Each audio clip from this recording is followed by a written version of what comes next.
ఈ బాలీవుడ్ వాళ్ళు ఎవరైతే ఉన్నారో వాళ్ళందరూ మన తెలుగు యాక్టర్స్‌కి ఫ్లాప్స్ ఇచ్చి వాళ్ళ కెరీర్‌ని నాశనం చేస్తున్నారు. ఇంతకీ ఆ బాలీవుడ్ డైరెక్టర్స్ ఎవరు? ఆ తెలుగు యాక్టర్స్ ఎవరు? ఈరోజు ఈ వీడియోలో తెలుసుకుందాం. నెంబర్ 1 ఓం రావుత్ ఇంకా ప్రభాస్. ప్రభాస్‌ది ఫస్ట్ హిందీ ఫిల్మ్ వచ్చేసి 'ఆదిపురుష్'. మీరనొచ్చు 'బాహుబలి' కూడా హిందీలో తీశారు కదా అని. ఇక్కడ 'ఆదిపురుష్' మూవీ వచ్చేసి స్ట్రెయిట్‌గా హిందీ ఫిలిం. ఈ సినిమాని తీసింది హిందీ డైరెక్టర్.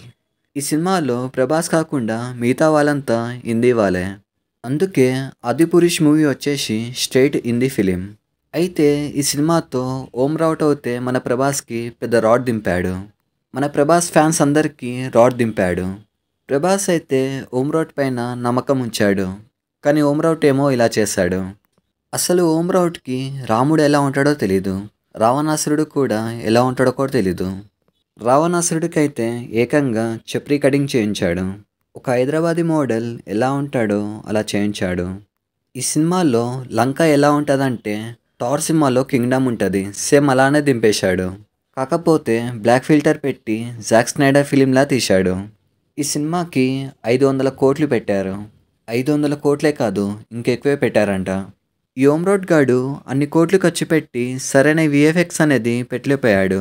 ఈ సినిమాలో విజువల్స్ అనేది సరిగా ఉన్నట్టయితే సినిమా అవుట్పుట్ అనేది ఇంకోలా ఉండేది. ఈ సినిమాలో ప్రభాస్ని రాముల్లా చూపించమంటే జీసస్లా చూపించాడు. ప్రభాస్ అయితే ఎలాంటి రోల్ అయినా చేయగలడు. అలాంటి ప్రభాస్ని చాలా చండాలంగా చూపించాడు. ఈ సినిమాతో ప్రభాస్ లుక్స్ని కూడా చెడగొట్టాడు. ఈ ఓం రావుట్ గాడిని ఎన్ని బూతులు తిట్టినా కూడా తక్కువే.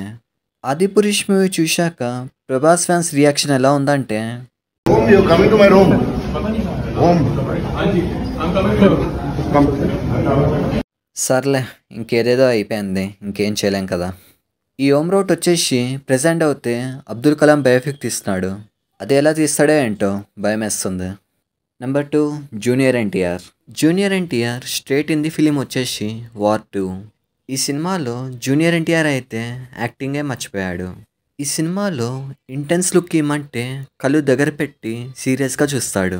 సినిమా మొత్తంలో జూనియర్ ఎన్టీఆర్ అయితే ఒకటే ఎక్స్ప్రెషన్ ఇస్తాడు. ఈ సినిమా డైరెక్టర్ అయాన్ ముఖర్జీ ఏం చేశాడో కానీ జూనియర్ ఎన్టీఆర్ యాక్టింగ్ మొత్తం చెడగొట్టాడు. నాకైతే ఈ సినిమా మొదలైనప్పటి నుంచి ఒకటే అనిపించింది, సినిమా ఎప్పుడు అయిపోతుందా, థియేటర్ నుంచి ఎప్పుడు వెళ్ళిపోతానా అనిపించింది. చెప్పాలంటే జూనియర్ ఎన్టీఆర్ కూడా హృతిక్ రోషన్లా మంచి యాక్టర్. అలాంటి మంచి యాక్టర్కి ఇలాంటి చెత్త సినిమా ఇచ్చారు.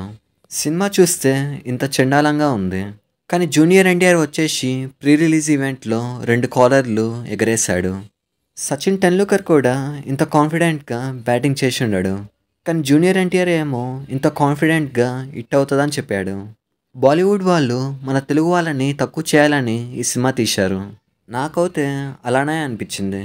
ఈ సినిమాలో జోకర్ది ఒక డైలాగ్ ఉంటుంది, వై సో సీరియస్ అని. ఆ డైలాగ్ వచ్చేసి జూనియర్ ఎన్టీఆర్ చెప్తాడు. చాలా అంటే చాలా చండాలంగా ఉంటుంది అది. అయాన్ ముఖర్జీకి యాక్షన్ సీన్స్ మాత్రమే తీయడం వచ్చు అనుకుంటా.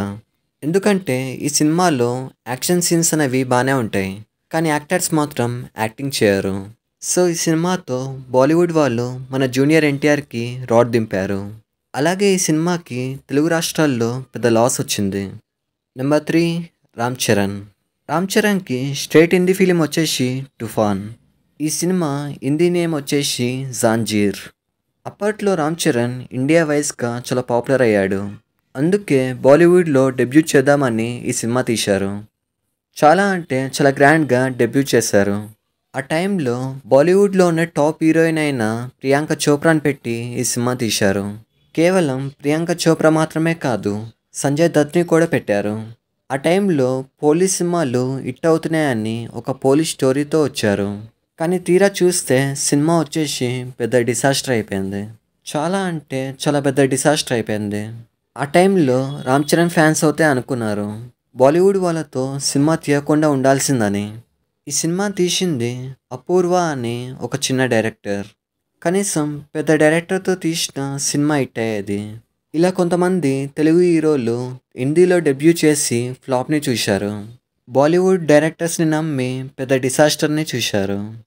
ఇలాంటివి చూసినప్పుడే మహేష్ బాబు చెప్పింది గుర్తొస్తుంది, మహేష్ బాబు అయితే ఒక ఇంటర్వ్యూలో ఇలా అంటాడు, బాలీవుడ్ వాళ్ళు తనని ఎఫోర్డ్ చేయలేరని. మహేష్ బాబు ఇండైరెక్ట్గా తనని కొనలేరు అని చెప్పాడు. సో ఇది మ్యాటర్. తమిళ వాళ్ళనైనా నమ్మచ్చు కానీ కెనడా వాళ్ళని నమ్మచ్చు కానీ ఈ బాలీవుడ్ వాళ్ళని అసలు నమ్మలేము. సో చూసారు కదా వీడియో. ఇలాంటి మరిన్ని వీడియోస్ కోసం లైక్ చేయండి, సబ్స్క్రైబ్ చేయండి.